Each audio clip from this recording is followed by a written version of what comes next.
Righto guys, I thought I'd change things up a little bit today and do a little bit of a vlog and talk about my project, the 29-foot blackfin that I've done a partial rebuild on and done a hull extension, transformed it from a Volvo Penta stern drive to having a hull extension with two outboards sitting on the back of it, two 300 horsepower Suzukis. Now, what I want to do is talk about some of the things that went right, some of the things that went wrong, and have a look at, well, talk about whether or not I would ever do a project like that one again. I've got other projects coming up, don't get me wrong. I've got that Vickers Easy Rider sitting out there.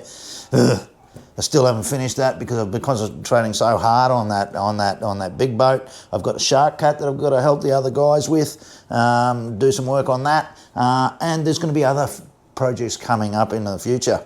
Now, the other thing about this channel, guys, is I have been doing a bit of the electrical work and trying to talk about the basics of electrical and electronics. What I am going to do is I'm going to separate the electrical. I am going to create another channel, and that's going to be primarily about electrical. I'm going to start from the very basics, and we're going to talk about all of the basic principles of electrical and electronic theories and build it up into some really technical stuff. Basically, you know, I'm not a young bloke. I've got a lot of experience, been in the industry for 40 odd years, done a lot of different things, so hopefully you guys will get something from that if you go over to that channel. Now, with the 29-foot blackfin, I guess there have been a number of things that have gone wrong during that project. There's no doubt about that. I mean, let's be honest, guys. If you expect that you're going to be able to get into a project like that and not have things go wrong, then I would probably say don't even start, really. One of the biggest issues that I've had is the location of the boat. Now, the problem with the location of the boat, where it is it's out in the open. There's no cover over it. I tried to put covers over it, and then we had storms and cyclones, and it just turned to crap. Really wasn't very good. And then basically, because of the fact that it's outside, the rain gets into it, the water gets into it, and the area in which it is there's a lot of dust and everything. So every time I came back to the boat after leaving it for a little while, I'd have to come back and clean it all up, which I expected. I mean, you've got to do that when you're doing a lot of fiberglassing anyway. So vacuum it all up, clean it down with some acetone, get it ready for some new glass. But there were occasions where there was so much crap in there that I've had to go through and sand it all back, and basically 40 grit, and just sand it back and clean it right up. Get rid of any sort of imperfections that were in there whatsoever. So moving forward, like if I was to do a big boat like that, it'd have to be undercover, no doubt at all. I know that some of the high quality Australian boat builders, depending on where they are within the country, some of them use climate-controlled rooms or climate-controlled sheds, because you can't do a big boat in a little room, you get a big shed. So they basically control everything. They suck all the dust out, they seal it right up to make sure the dust can't get in there. They control the temperature and the humidity and everything else that can affect the outcome of the resins that they're using. And they're really trying to get a really high quality outcome for their boats and for their clients, I guess, at the end of the day. That's going to cost a lot of money, obviously, to have a big shed like that and have it climate controlled. Wow, man, that's absolutely amazing, but kudos to them. That's incredible. I could never afford a boat like that, but that's why I've got to rebuild my own. And that's the thing about us DIY guys is, you know, if I had the opportunity, would I pay somebody to do that work? If I had enough cash in the bank, I probably would, to be completely honest with you, but I just don't, you know? And that's why a lot of people are turning to DIY. I get it, there's guys out there that think you should never touch something like that unless you've been professionally trained and all the rest of it, and that's great, I get it, but there are a lot of people that want to go fishing, that want to, you know, own a small boat or a big boat or whatever. They want to be able to do this work themselves, and there is nothing wrong with that. As long as you're not trying to do licensed work, I don't see a problem with it. Really, I don't. In the industry that I work in, I work closely in the building and construction industry, doing fire alarm detection systems, security systems, building electronics, right? There are a lot of licenses that you need to do that work. You need a fire protection license, you need a security license, you need, if you're going to do LV work, you need to be an electrician. You need a cabling license, a cabling registration license, so many different things that you need. But as long as we're not sort of going past that demarcation point and entering into a field that is highly licensed and highly controlled, then I don't see a problem with it. I really don't. But anyway, waffling on a little bit there, I guess. What are some of the things that have happened during the project? I guess, yes, we talked about the environment in which it's in. Now, something that I want to point out as well, I'm probably a bit off track here, but one of the big things is I've been talking with some shipwrights about this, and we've got some different opinions, but would I ever use Thermolite again? The answer to that is probably going to be depends. Depends on the size of the job, the cost of the job. Like my little projects they're tiny. They're tiny. And I own those boats, except for the Shark Cat. Those boys are going to be doing a lot of that work themselves. But what I'm getting at is Thermolite these days, like if I were to buy some Thermolite from down south, it's costing me about, for 19 millimetre Thermolite, I think I was paying about $450 up here in Townsville in North Queensland. But I've seen it advertised now, and some guys have said to me that they've been quoted $750 a sheet. I'm going, wow, man, that's changed from $450 to $750 a sheet. And that obviously includes all of the handling fees and the freight and everything else to get it up here. But that's quite expensive. But even if it's come up a little bit, $560 a sheet, then that's expensive, you know? And it depends on the size of the job. If the job's a small job, you don't need that many sheets. That's fine. If the job's a huge job and you need a lot of sheets, then that's going to be incredibly expensive. And we've got to work out whether or not it's truly worth it. To be honest with you, there are times where I would use it and there are times where I wouldn't use it. Absolutely no way. When I gutted my boat, there were a lot of times where the wood was just gone. It was just a mess, molten mess, just mush, paper mache kind of watery rubbish. And it smelt like horrible. But I guess the areas that I noticed that were not affected by the moisture were areas that were typically up high and areas where there were no screws, no bolts or no penetrations through that timber. So that's a huge thing.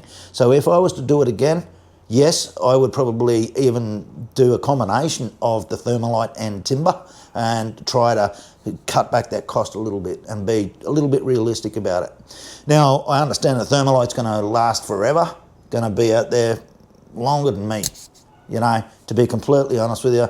You know, I'm nearly 60 years old and I'll be boating probably for the next 15, maybe hopefully 20 years. And within that boat that I've done there now will outlast me. It'll be on sold maybe 2 or 3 times before I even sort of gone.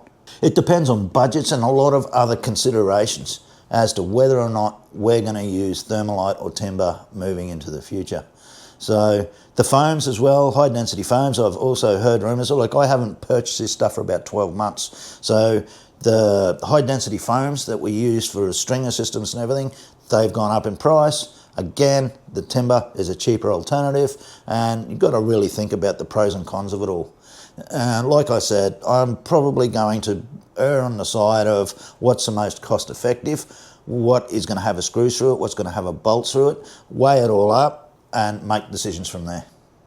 So I talked quickly about the environment in which the boat is. I ran into some problems with cyclones. We've had 2 or 3 cyclones up here in North Queensland and that has created some massive delays, huge delays. So essentially each time we get this bad weather, you cannot fiberglass outside in this weather. There's just no way I would even take that risk. Way too humid, too wet, and just no way. The environment is not great.